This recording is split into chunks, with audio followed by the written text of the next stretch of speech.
I think this story should just be a reminder that people ought to just show love and respect to children and understand that these children are only here because mothers and fathers, we bring them here.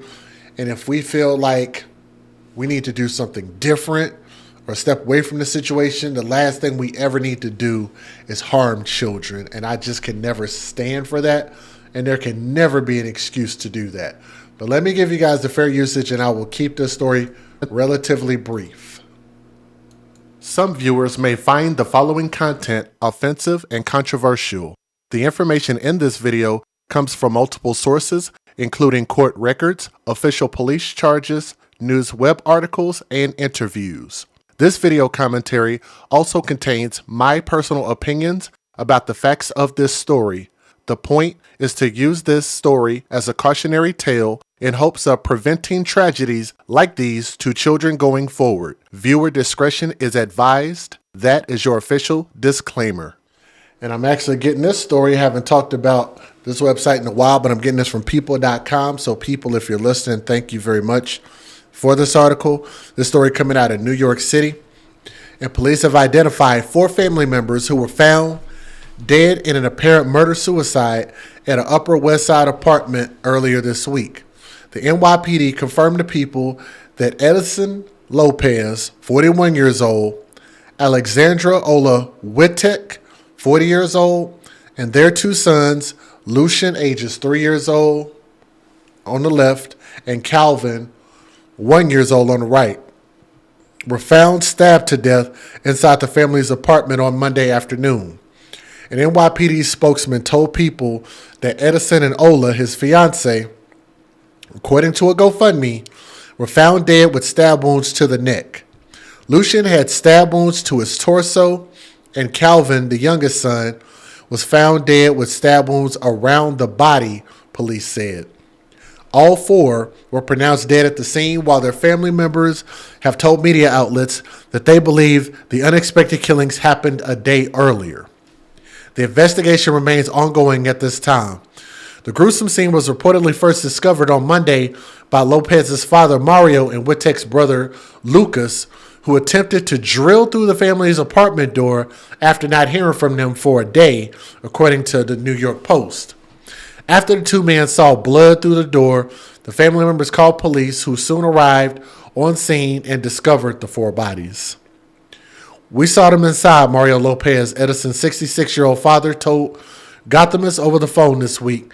"They were already dead, and whatever happened maybe the day before." Mario said that there were no signs of trouble with his son's family. And that's the part that really bothers me, because something sparked this. I don't know what it was, but something sparked this, and we just don't have any answers. Ola was a preschool teacher and a proud Polish mom, her family said in a GoFundMe launched on Tuesday. Ola was an incredibly loving and devoted stay-at-home mom to her 2 young sons. Being an NYC school teacher, she instilled knowledge and teachings on the growth of her 2 boys, who had blossoming imaginations, whose curiosity and sweetness to the family and friends alike captured everybody's hearts. The family added, a proud Polish mom, and Ola shared her culture and language and made the lives of her boys bright and full.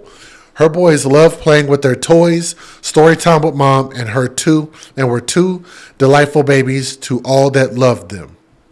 And they wanted to leave this message. If you're experiencing domestic violence, call the National Domestic Violence Hotline at 800-799-7233 or go to thehotline.org. All calls are toll-free and confidential. The hotline is available 24/7 in more than 170 languages.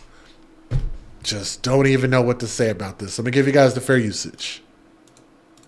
Federal law allows citizens to reproduce, distribute, or exhibit portions of copyrighted motion pictures, videotapes, or video discs under certain circumstances without the authorization of the copyright holder. This is called fair use. It is allowed for purposes of criticism, news reporting, teaching, and parody, which doesn't infringe of copyright under 17 U.S.C. 107.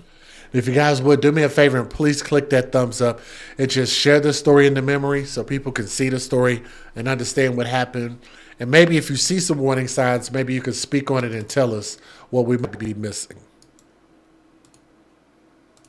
CBS 2's Jessica Moore spoke with people who were in the building when the bodies were discovered. Two toy cars anchor a small makeshift memorial outside 328 West 86th Street for 3-year-old Lucien Lopez and his 1-year-old brother Calvin. I was just devastated by the whole thing. I mean, 2 little kids. They would go out, as far as I know, every day. Either he would wheel them or she would. And yeah, they had a normal life. I mean, it wasn't abnormal. So to hear that it was a murder-suicide. Police were called to the building around 3 o'clock yesterday afternoon, where they found the 2 boys, along with their 40-year-old mother, Alexandra Wittick, stabbed to death. Police say at the hands of their father, 41-year-old Edison Lopez.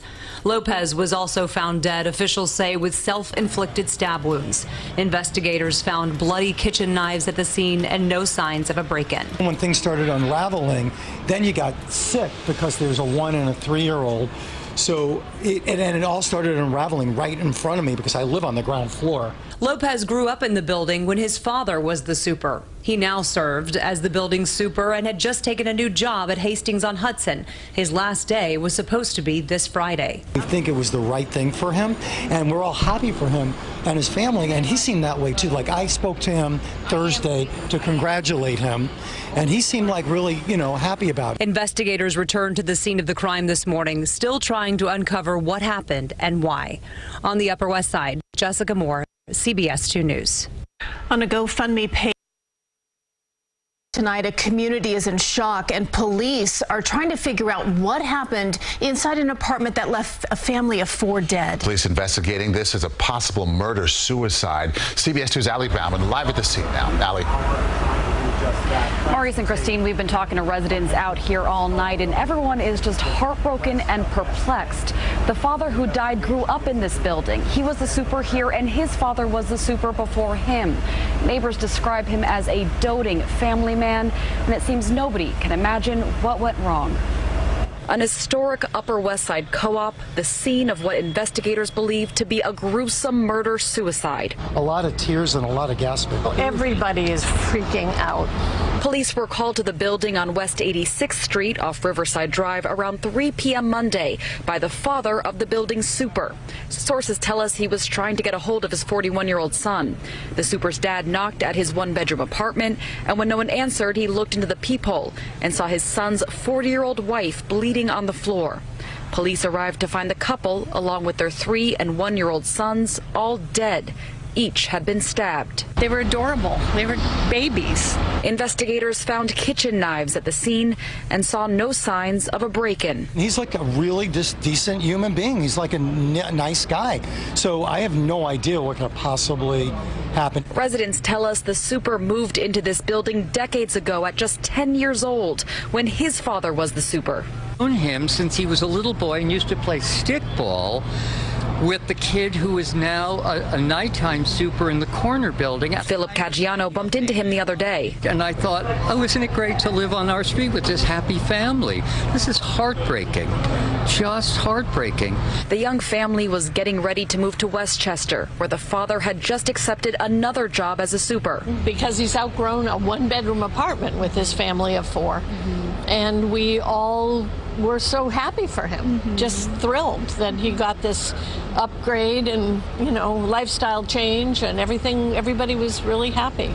Investigators spent the day trying to figure out exactly what happened, while neighbors spent the day racking their brains to figure out why. This isn't what you expect in this building, in this gorgeous neighborhood, in this very quiet building.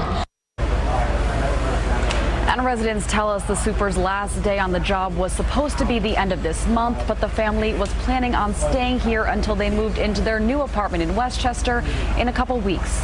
We're live on the Upper West Side. Allie Bauman, CBS 2 News. To give my closing thoughts on this, it just seemed really out of place based on even what everybody was saying.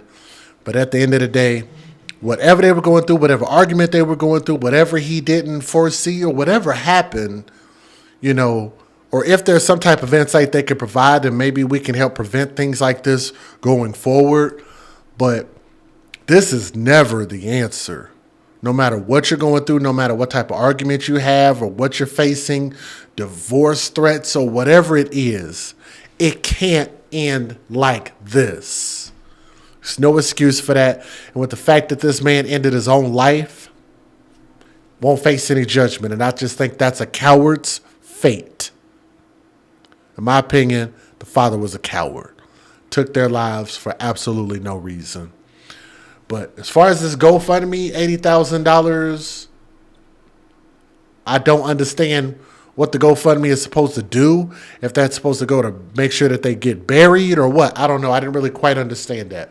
But let me know what you guys think about this story. I'm not against GoFundMe. I'm just curious as to what the money's for. That's all. All right. Thank you.